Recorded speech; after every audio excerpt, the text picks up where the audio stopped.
Tite chapitre 2 et à partir du verset 11. Il dit car la grâce de Dieu, source de salut pour tous les hommes, a été manifestée et elle nous enseigne à renoncer à l'impiété et aux convoitises mondaines et à vivre dans le siècle présent selon la sagesse, la justice et la piété, en attendant la bienheureuse espérance et la manifestation de la gloire du grand Dieu et de notre Sauveur Jésus-Christ, qui s'est donné lui-même pour nous, afin de nous racheter de toute iniquité et de se faire un peuple qui lui appartienne, purifié par lui, et zélé pour de bonnes œuvres. Dis ces choses, exhorte et reprend avec une pleine autorité, que personne ne te méprise. Puis au chapitre 3, on continue, verset 1 jusqu'au verset 8. Il dit, rappelle-leur d'être soumis aux magistrats et aux autorités, d'obéir et d'être prêts à toute bonne œuvre, de ne médire de personne, d'être pacifique, modéré, plein de douceur envers tous les hommes. Car nous aussi, nous étions autrefois insensés, désobéissants, égarés, asservis à toute espèce de convoitise et de volupté, vivant dans la méchanceté et dans l'envie, dignes d'être haïs et nous haïssant les uns les autres.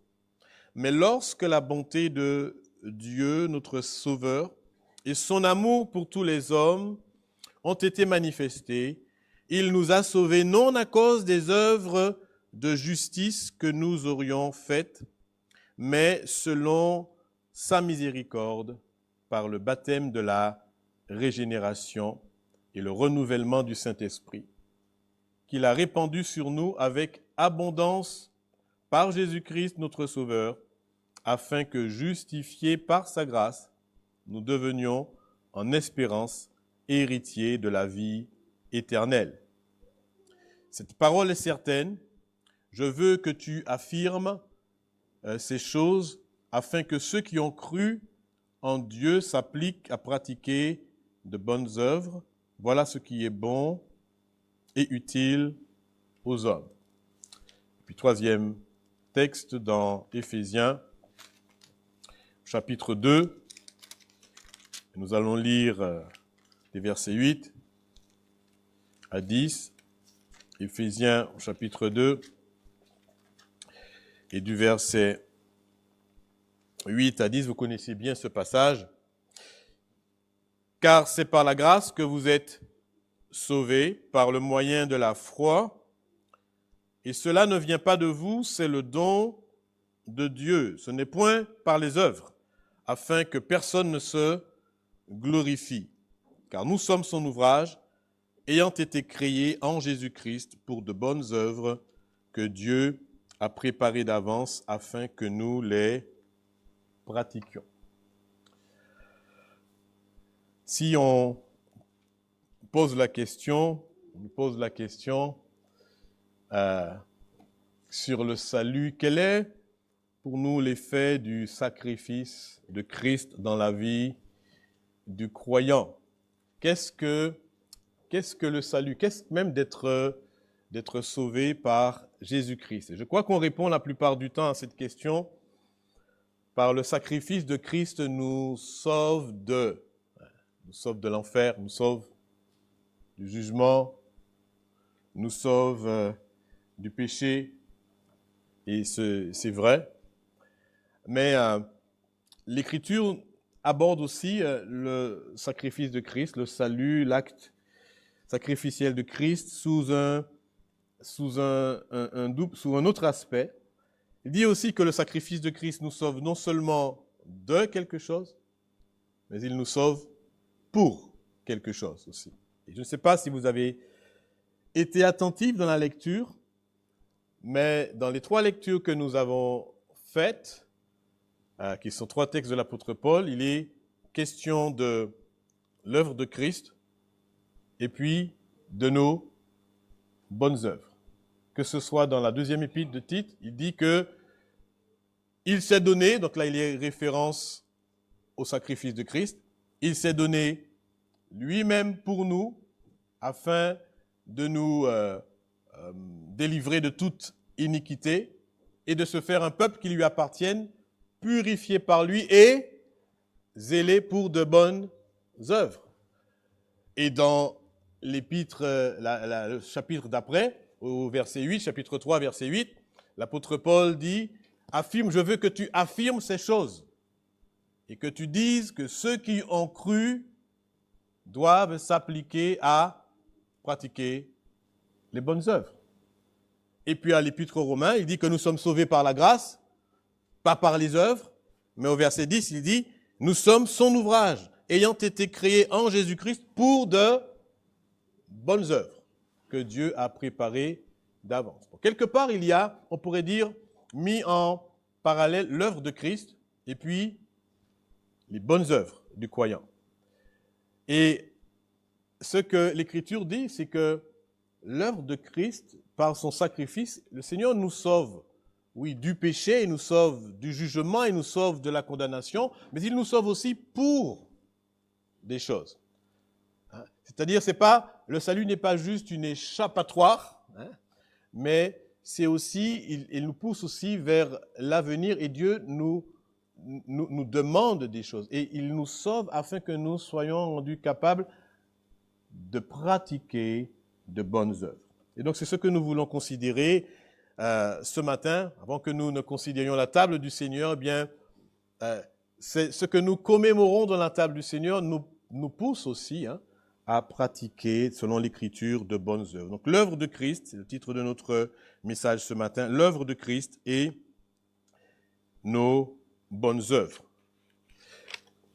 Ça marche. C'est bon, j'ai allumé. C'est bien, c'est fait. Hop, non, c'est pas grave, je me fais avancer alors. Donc, premièrement, ce que l'on veut considérer, c'est que la pratique de bonnes œuvres, c'est la marque du peuple de Dieu. La pratique des bonnes œuvres, c'est la marque du peuple de Dieu. Merci. Les textes que nous avons lus nous permettent de dire que les croyants sont caractérisés par les bonnes œuvres.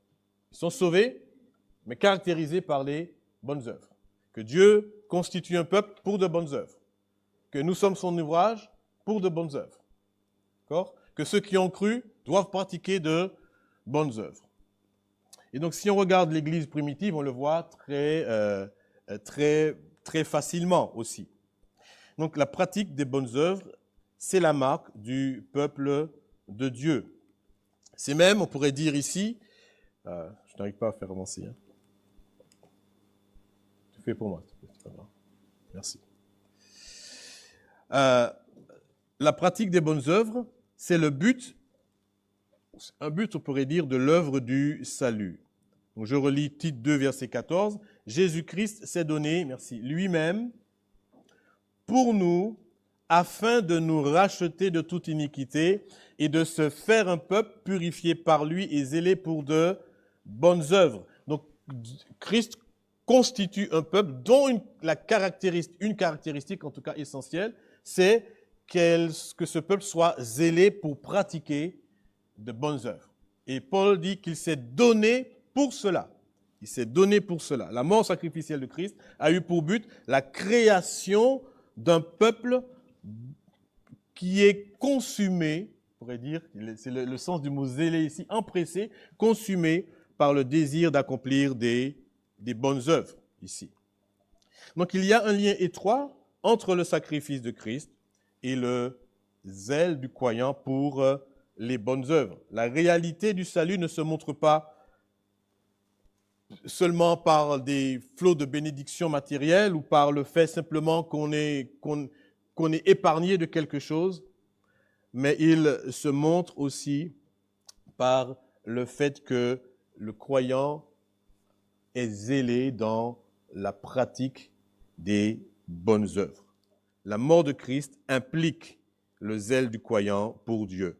La vieille nature, auparavant, était zélée pour le mal. L'apôtre Paul le dit, qu'on était empressé à faire le mal. On avait même, il dit, livré nos membres pour être des instruments d'iniquité. Et on peut le voir donc dans Romains chapitre 6, Romains chapitre 6, donc je vous lis, il dit « De même, donc que vous avez livré vos membres comme esclaves à l'impureté et à l'iniquité pour arriver à l'iniquité, ainsi maintenant, livrez vos membres comme esclaves à la justice pour arriver à la sainteté. » Voilà, vous allez vous donner pleinement, vous allez vous abandonner, vous allez être zélés pour les actes de justice. La vraie grâce, disait Thomas Menton, il dit, la vraie grâce est un feu qui réchauffe et qui enflamme nos affections pour Christ. Mais comment est-ce que l'on voit que les affections sont enflammées pour Christ? Eh bien, par le zèle que l'on met à le servir, par le zèle que l'on a pour le bien, par le zèle que l'on montre dans les bonnes œuvres.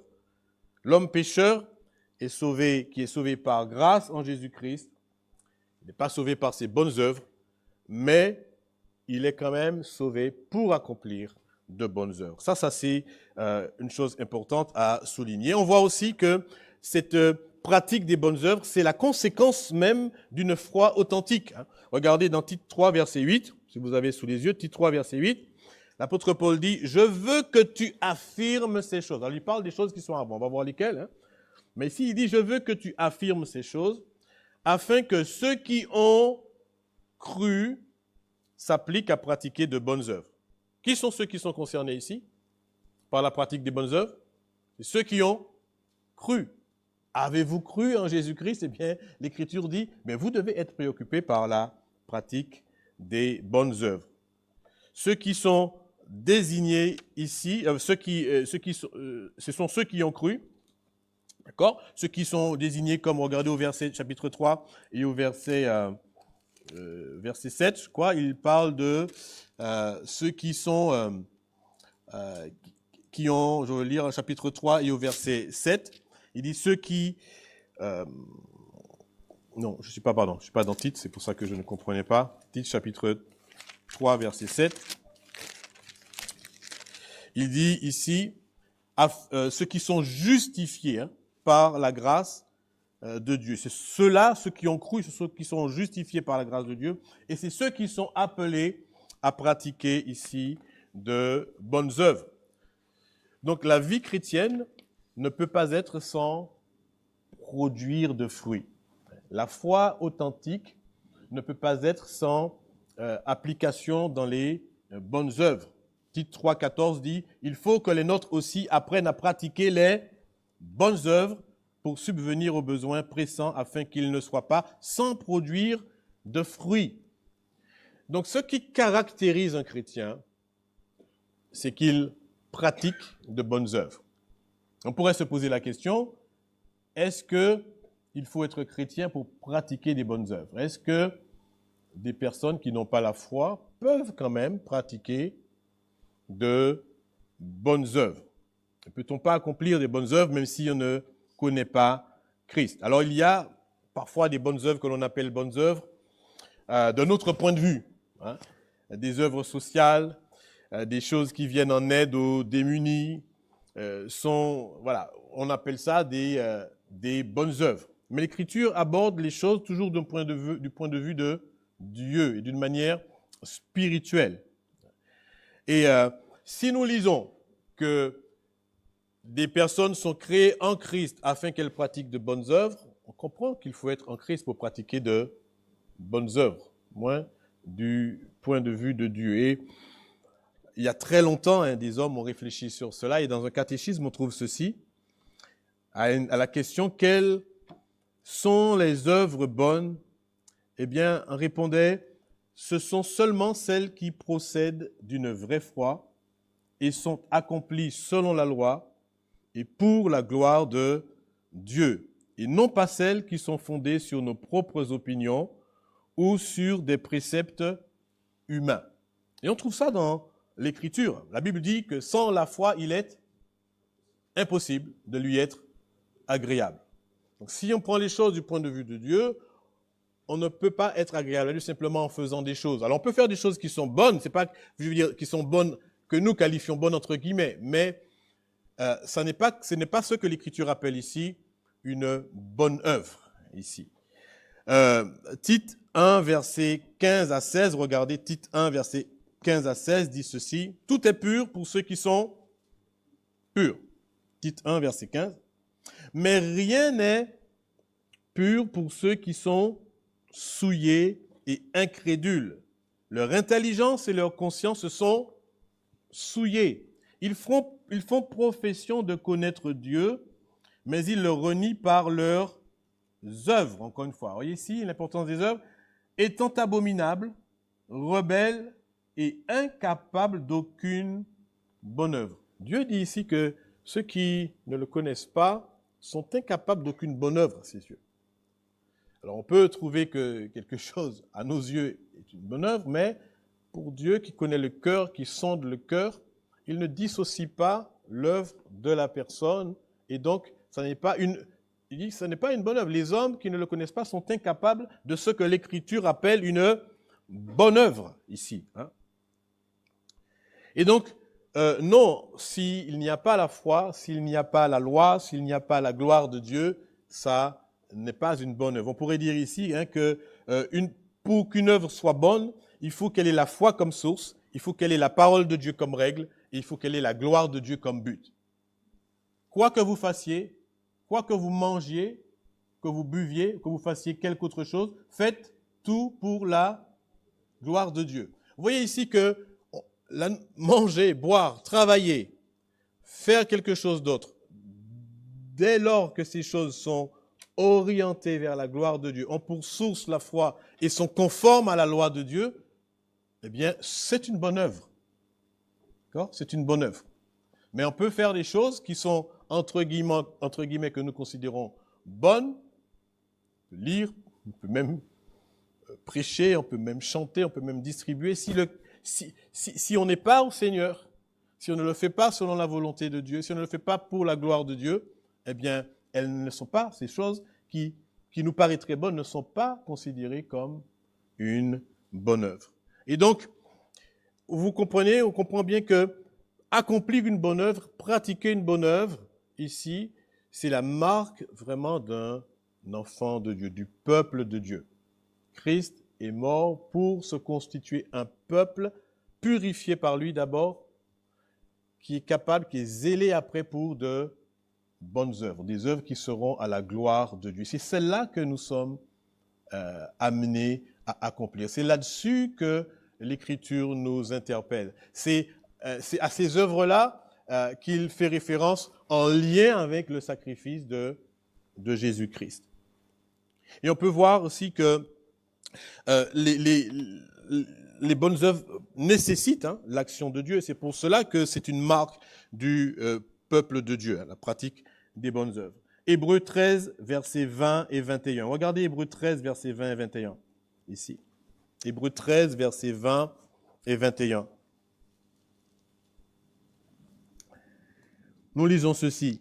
« Que le Dieu de paix, qui a ramené d'entre les morts le grand pasteur des brebis par le sang d'une alliance éternelle », c'est une référence encore là au sacrifice de Christ, notre Seigneur Jésus-Christ, vous rende capable de toute bonne œuvre pour l'accomplissement de sa volonté. On voit ici que Dieu doit agir dans le cœur pour rendre capable de toute bonne œuvre, pour l'accomplissement de la volonté.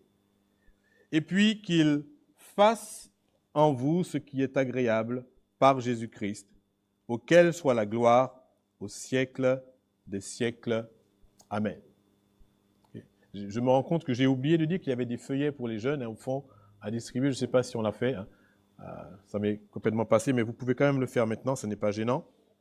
Je relis le verset, ici, Hébreux 13, versets 20 et 21, « Que le Dieu de paix, qui a ramené d'entre les morts le grand pasteur des brebis par le sang d'une alliance éternelle, notre Seigneur Jésus, vous rende capable de toute bonne œuvre. » Qu'il vous rende capable de toute bonne œuvre. Sans son action dans le cœur, on ne peut pas accomplir ce qui est conforme à sa volonté. On a besoin qu'il agisse au-dedans de nous pour le faire. Et qu'il fasse en vous ce qui est agréable. Dieu doit faire dans le cœur ce qui est agréable. Il le fait comment? Il le fait par Jésus-Christ. Okay? De manière à ce que la gloire, on le voit ici, auquel soit la gloire au siècle du siècle, la gloire lui revienne. Donc voilà pourquoi on dit que ce que l'Écriture appelle une bonne œuvre, les exhortations aux bonnes œuvres ici, dont il est question, concernent vraiment, ne peuvent être accomplies aux yeux de Dieu que par ceux qui reçoivent l'Esprit de Dieu en eux, qui ont foi en Jésus-Christ, qui agissent selon sa parole et qui le font pour sa gloire. Même si Dieu appelle parfois, on peut le trouver dans l'Écriture, hein, des païens à faire des choses, hein, mais à ses yeux, ce qu'il appelle, qu'on décrit comme une bonne œuvre, c'est ce que lui-même il produit dans le cœur ici. Ça, c'est la première chose que nous voulons souligner. Deuxièmement, ici, ça marche, ouais. La prédication insistante de l'Évangile, on peut le voir ici, de la grâce, c'est la meilleure motivation à la pratique des bonnes œuvres. Regardons encore Tite, chapitre 3, et au verset 8. L'apôtre Paul dit « Cette parole est certaine. Je veux que tu affirmes ces choses afin que ceux qui ont cru s'appliquent à pratiquer de bonnes œuvres. » C'est intéressant de voir ici. Hein. Il ne dit pas, voilà, il faut faire ceci, il faut faire cela, voici les bonnes œuvres que vous devez faire. Il dit à Tite ici, je veux que tu affirmes ces choses. Cette parole qu'il vient de dire est certaine, ce qu'il dit juste avant. Il dit, je veux que tu les affirmes afin que ceux qui ont cru puissent pratiquer les bonnes œuvres. Donc il y a des choses qui doivent être affirmées, qui doivent être attestées, avec une pleine confiance, pour qu'une vie soit fructueuse en bonnes œuvres. Alors, quelles sont ces choses? Je crois que c'est les versets 5 à 7 qui nous le disent. Alors, premièrement, si nous regardons, puis le rappel, il dit, je veux que tu rappelles ces choses, hein, que tu affirmes ces choses. Eh bien, premièrement, le rappel, on peut dire l'affirmation de l'état de l'homme sans Dieu. Regardez au verset 5, déjà le tout premier verset dit ceci, hein, sache que dans les... tout premier verset dit, rappelle-leur d'être soumis aux magistrats et aux autorités, d'obéir et d'être prêts à toute bonne œuvre. Vous voyez, c'est ici, hein, on a déjà des exemples de bonne œuvre ici. Hein. La soumission aux magistrats et aux autorités, l'obéissance est vue comme une bonne œuvre quand elle est faite avec foi, conformément à la parole de Dieu et pour la gloire de Dieu. C'est ce que Paul dit ici. Mais il ajoute ici, hein, après au verset 3, il dit, « Car nous aussi, nous étions autrefois désobéissants, égarés, asservis à toute espèce de convoitise, de volupté, vivant dans la méchanceté et dans l'envie, dignes d'être haïs et nous haïssant les uns les autres. » Et ce qu'il fait ici, c'est qu'il décrit l'état du cœur avant de connaître Christ. Il dit, rappelle ces choses, rappelle comment nous étions. Okay? Il dit, rappelle que l'on doit faire les choses, on doit être prêt à toute bonne œuvre, mais rappelle aussi que nous ne devons pas médire, nous devons être pacifiques, nous devons être modérés, nous devons être pleins de douceur envers tous les hommes. Pourquoi? Parce que, il dit, nous étions autrefois insensés, désobéissants, remplis de convoitise et de volupté, vivant dans la méchanceté et dans l'envie, dignes d'être haïs et nous haïssant nous-mêmes. Ne jamais oublier ce que nous étions, dit Paul. La dépravation dans laquelle nous nous trouvions. Et puis, il ajoute ceci, deuxièmement, à partir du verset 4, il dit, « Mais lorsque la bonté de Dieu, notre Sauveur, et son amour pour tous les hommes ont été manifestés, il nous a sauvés non à cause des œuvres de justice que nous aurions faites, mais selon sa miséricorde, par le baptême de la régénération et le renouvellement du Saint-Esprit qu'il a répandu sur nous avec abondance par Jésus-Christ, notre Sauveur. » D'un côté, voilà ce que nous étions dans notre perdition totale. Et puis de l'autre côté, voilà ce que Christ a fait librement. Il a exprimé, il a manifesté librement sa bonté. Vous voyez ça au verset 4 ? Mais lorsque la bonté de notre Sauveur et son amour pour tous les hommes a été manifesté. C'est pas nous qui avons demandé à Dieu de manifester sa bonté. On était perdus dans tout ce qui est écrit là, ici, dans la désobéissance, égarés dans l'asservissement à toute espèce de volupté. Et puis, librement, eh bien, Dieu vient et exprime, manifeste sa bonté en la personne de Jésus-Christ.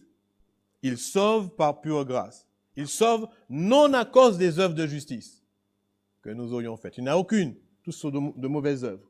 Mais il sauve selon sa miséricorde. Il régénère en renouvelant les âmes par son Saint-Esprit et en vertu de l'œuvre expiatoire de Jésus-Christ. Voilà ce que tu dois rappeler. Tu dois rappeler comment nous étions. Tu dois rappeler ce que Christ a fait et comment il l'a fait librement, de manière souveraine. Et puis tu dois rappeler aussi l'espérance nouvelle du croyant. Regardez au verset 7, il dit « Afin que, justifiés par sa grâce, nous devenions en espérance héritiers de la vie éternelle. » Voilà ce que nous étions. Voilà comment Christ est intervenu. Et voilà maintenant notre nouvelle espérance en Jésus-Christ. Ça, ce sont des choses que tu dois rappeler. Et il dit que l'affirmation de ces choses-là, eh bien, doivent conduire le croyant à la pratique des bonnes œuvres. C'est ce qu'il dit ici. Affirme ces choses afin que ceux qui ont cru s'appliquent à pratiquer les bonnes œuvres. Donc, quelque part, on pourrait dire ici que quand on prêche ces choses, quand on insiste, donc la prédication insistante de l'évangile de la grâce, c'est le meilleur moyen de pratiquer, de motiver à la pratique des bonnes œuvres. Paul ne dit pas ici que l'on parvient à la pratique des bonnes œuvres en disant « fais ceci, viens au culte, assiste à l'étude biblique, inscris-toi sur la liste du ménage, fais la distribution, ne néglige pas le groupe de jeunes, passe du temps à la prière, lis 3 chapitres de la Bible par jour. » Ces choses sont très importantes. Mais il dit que, en fait, ce qui rend le cœur brûlant de zèle pour Dieu, pour des bonnes œuvres. Ces choses peuvent être des bonnes œuvres, ce que je viens de dire là, ici. Si elles sont faites par un cœur brûlant, rempli de foi, qui le font pour la gloire de Dieu. Il dit, ce qui permet cela, c'est de mettre constamment sous les yeux ce que nous étions, comment Christ est intervenu, et ce que nous sommes maintenant, en vertu du sacrifice de Jésus-Christ qui a été accompli à la croix du Calvaire. La méditation de ces choses, le fait de s'imprégner de cette réalité-là, eh bien, par la grâce de Dieu, par l'Esprit de Dieu qui agit, produit dans le cœur un zèle pour Dieu et pour son service. Et donc il dit, je veux que tu affirmes ces choses. Je veux que tu l'affirmes. L'insistance sur les vérités de l'Évangile est le plus sûr moyen de produire la piété dans la vie. C'est pas en gonflant nos muscles, en disant je vais faire, je vais lire, je vais prier. Il faut faire ces choses. Mais il dit, on doit élever nos regards, saisir ce qu'on était, voir ce que Christ a fait, quelle est notre nouvelle destinée, et laisser nos cœurs brûler, s'enflammer par cela, s'embraser par cela, afin de servir Dieu comme nous devons le servir. Et donc recevoir la vérité de la parole de Dieu a infiniment plus de force, chers frères et sœurs, pour transformer notre conduite que tous les efforts, toutes les méthodes que nous pouvons mettre au point. Le Seigneur a prié, sanctifie-les par ta vérité. Il n'a pas dit sanctifie-les par la discipline. Il n'a pas dit sanctifie-les en les ôtant du monde. Il n'a pas dit sanctifie-les en permettant d'aller plus souvent ici ou là. Il dit sanctifie-les par ta vérité. D'accord? Et bien sûr, quand cette vérité agit, eh bien, elle nous pousse ici ou là. Mais il faut que ce soit elle qui agisse au-dedans de nous. Donc la prédication insistante de l'Évangile est la meilleure motivation. C'est pas pour la pratique des bonnes œuvres. Et puis, on peut voir aussi que la pratique des bonnes œuvres doit faire l'objet de l'application du croyant. de son attention ici. Bon.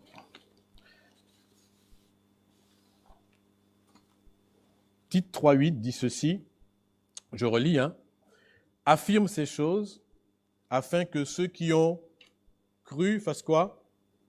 Qu'ils s'appliquent aux bonnes œuvres. Vous avez vu ça ici? Qu'ils s'appliquent.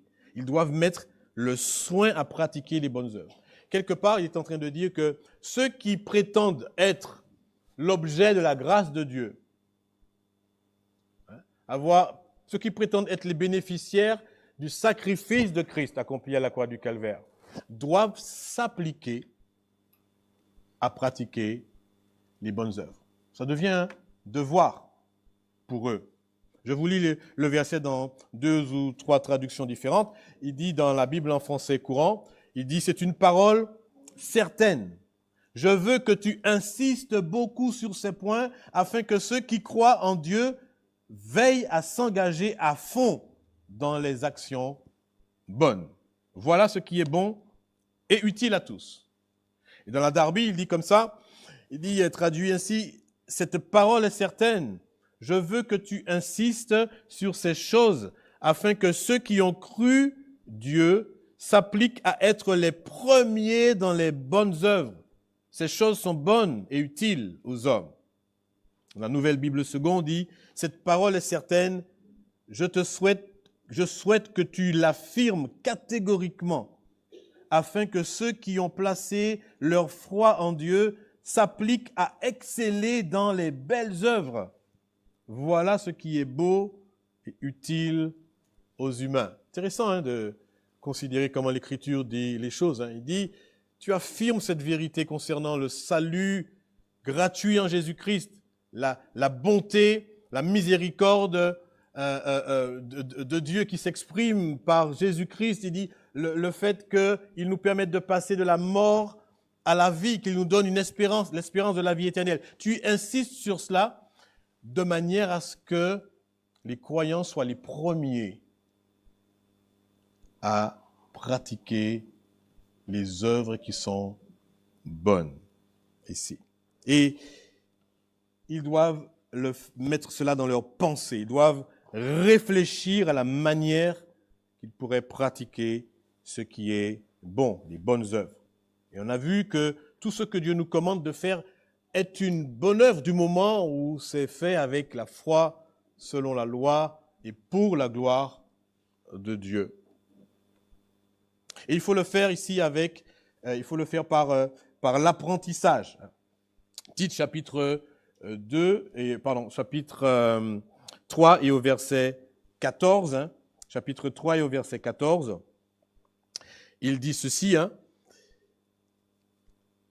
il est même question ici d'apprendre à pratiquer des bonnes œuvres. Chapitre 3, verset 14, il dit « Il faut que les nôtres aussi apprennent à pratiquer les bonnes œuvres pour subvenir aux besoins pressants afin qu'ils ne soient pas sans produire de fruits. » Ici.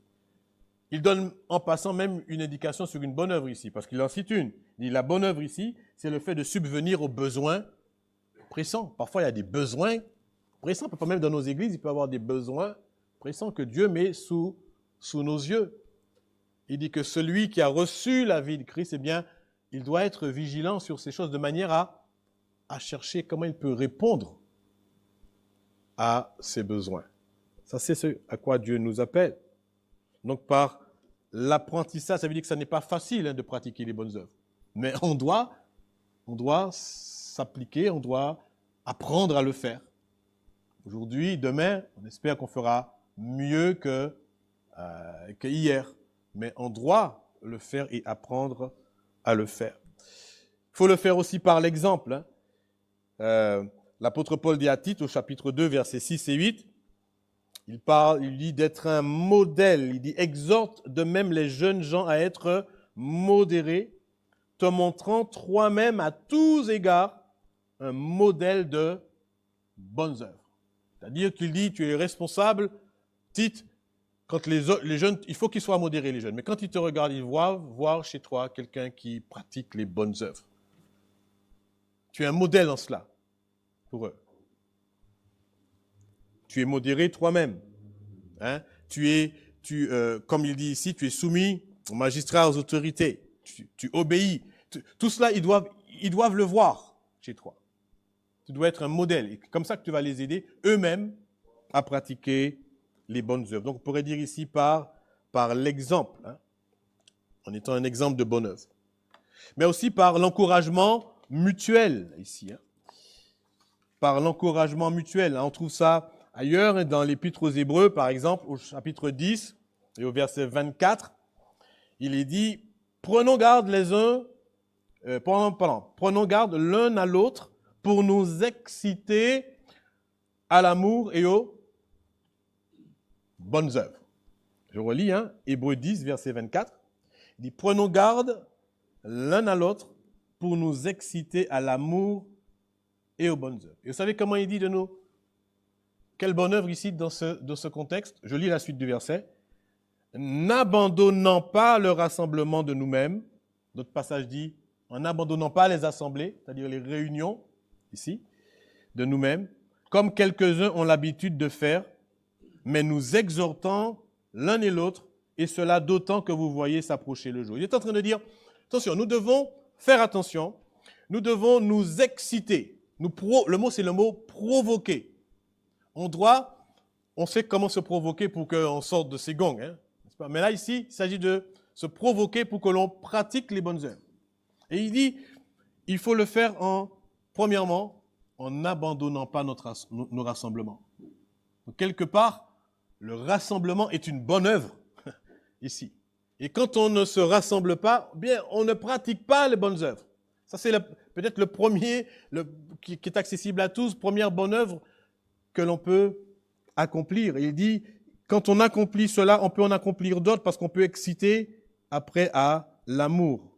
Et ça, il faut être vigilant que le jour s'approche et il faut le faire. Donc la bonne œuvre ici, c'est le rassemblement de nous-mêmes. D'accord? Il y a aussi, je ne l'ai pas mis là, mais on pourrait mettre l'empressement à faire, à pratiquer les bonnes œuvres. Hein. C'est ce qu'il dit ici dans l'épître de Tite. Hein. L'apôtre Paul dit, on l'a lu tout à l'heure en Tite chapitre 2, hein, il dit ici que Dieu s'est formé un peuple qui est zélé pour de bonnes œuvres. Et l'expression ici, c'est vraiment qui pratique les bonnes œuvres avec empressement.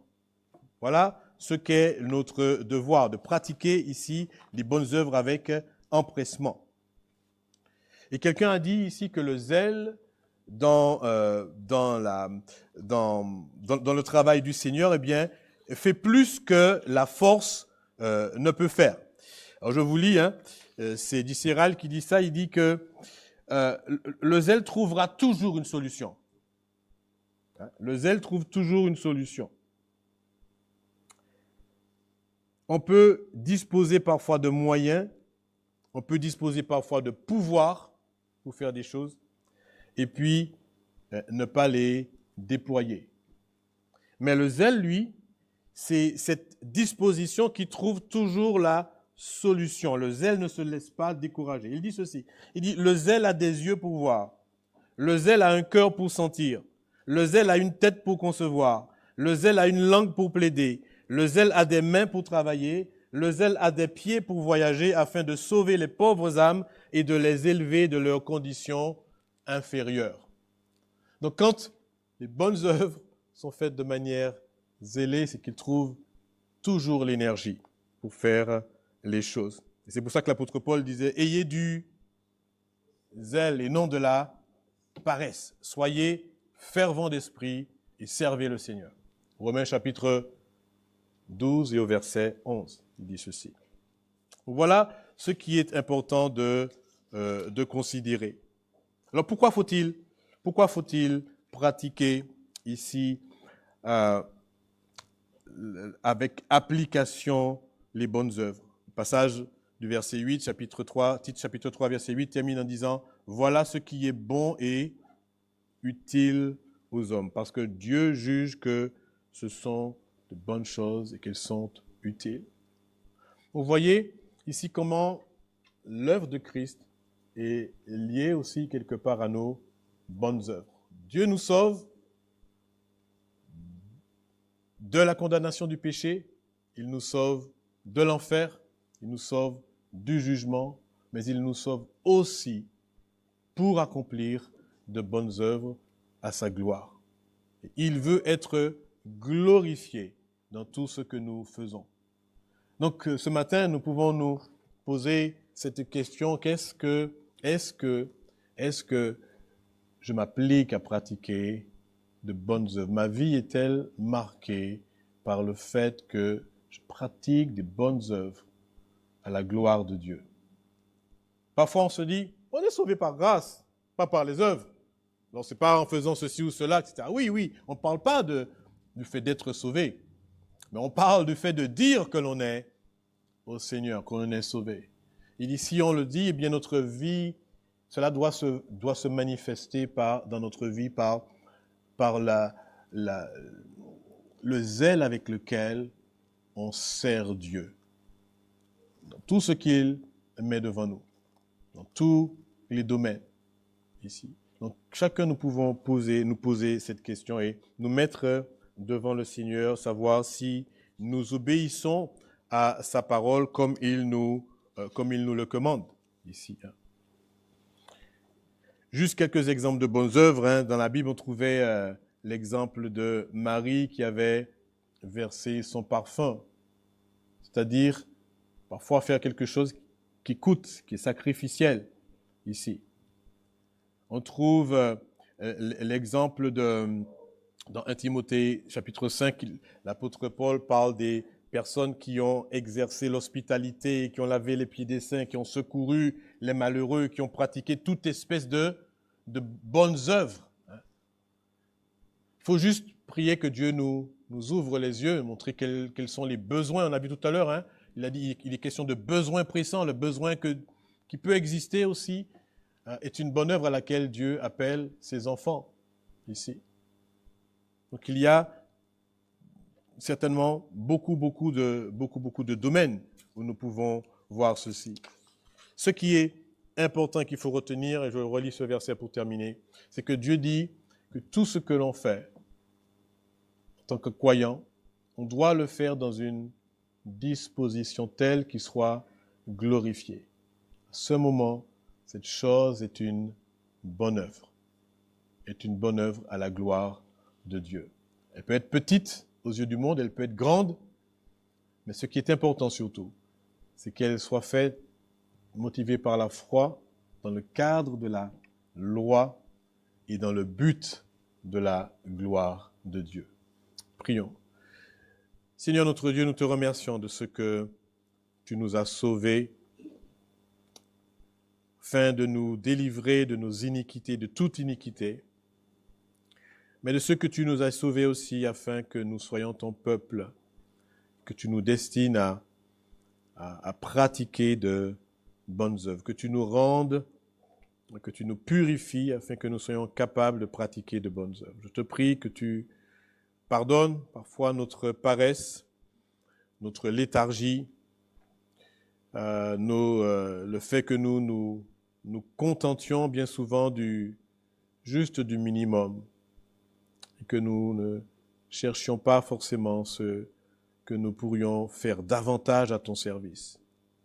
Oh Seigneur, donne-nous un zèle renouvelé, que tu ouvres nos yeux afin que nous puissions voir là où tu nous veux et être obéissants et te servir là où tu nous appelles à servir. Oui Seigneur, tu nous as créés en Jésus-Christ pour de bonnes œuvres que tu as préparées. Donne-nous de les rechercher et de les accomplir par ta puissance qui agit en nous pour ta gloire. Amen.